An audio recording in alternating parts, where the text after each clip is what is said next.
Colombia, una tierra rica en café, frutas,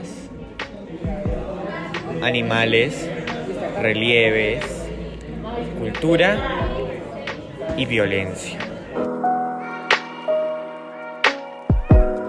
Una pequeña muestra de esta está en nuestro contexto histórico, el cual se remonta en el gobierno de Ernesto Samper. Estuvo al mando en el periodo de 1994 a 1998. Durante su mandato, se presentó el índice más alto de pobreza en toda la historia de la nación. Sin embargo, también se destacó en la creación del Ministerio de Cultura, la entrega de tierras a las comunidades indígenas afrocolombianas. Cabe destacar que su llegada al poder empezó justo después de la muerte de Pablo Escobar, un personaje muy importante en la historia de la violencia y el narcotráfico colombiano. La masacre de Mapilpan fue uno de los hechos que representó la unión del Estado con las fuerzas paramilitares. El 12 de julio de 1997, dos aviones provenientes de la región del Urabá antioqueño desembarcaron a más de 100 miembros de las Autodefensas Unidas de Colombia y fueron recogidos por miembros del ejército colombiano sin exigirles ningún tipo de control. El ejército facilitó el transporte de los paramilitares hasta la localidad de Mapilpan el 15 de julio. Más de 100 hombres rodearon esta localidad por vía terrestre y fluvial y tomaron el control de todo el pueblo.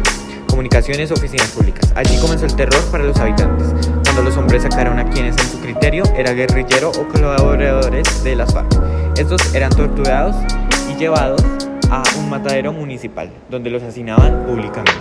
La crueldad era tal que se habla del descuartizamiento, de decapitaciones lanzadas al río.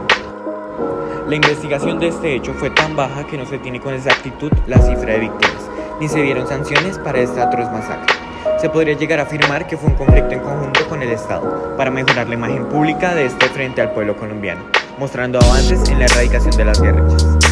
Socialmente, los pueblos vecinos, al observar este acto, se llenaron de terror y miedo. También originó el desplazamiento de 511 familias. Políticamente, se puede evidenciar ineficiencia gubernamental, ya que la fuerza pública llegó casi 2 días después de toda la masacre, evidenciando aún más la alianza que se presentaba entre el paramilitarismo, el narcotráfico y el Estado colombiano.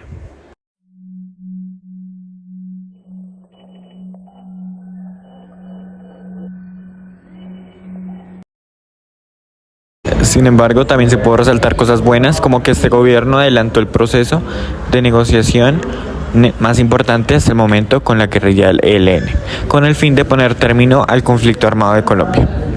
Cabe aclarar que el surgimiento de este tratado genera una participación activa de la sociedad civil para dar los primeros acercamientos con el Ejército de Liberación Nacional y el Ejército Popular de Liberación.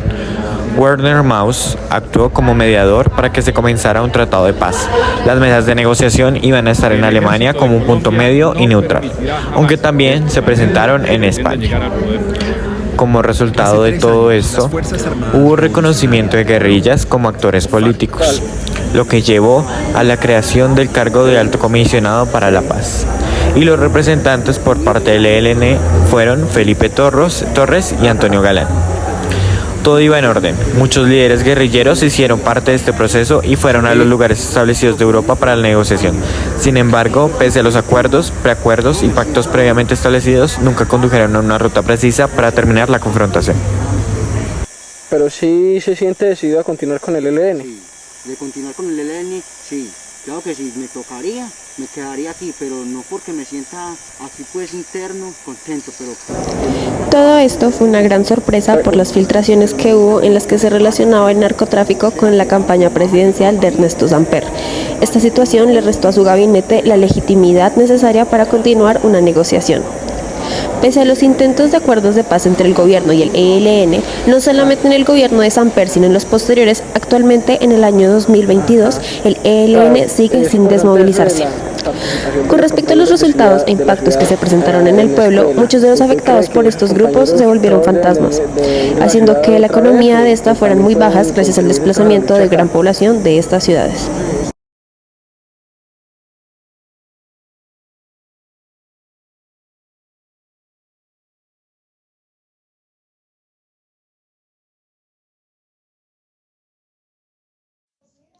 Es increíble pensar que la violencia es un término actual o que es ajeno a nuestra realidad, porque la verdad es algo tan íntimamente relacionado con el colombiano.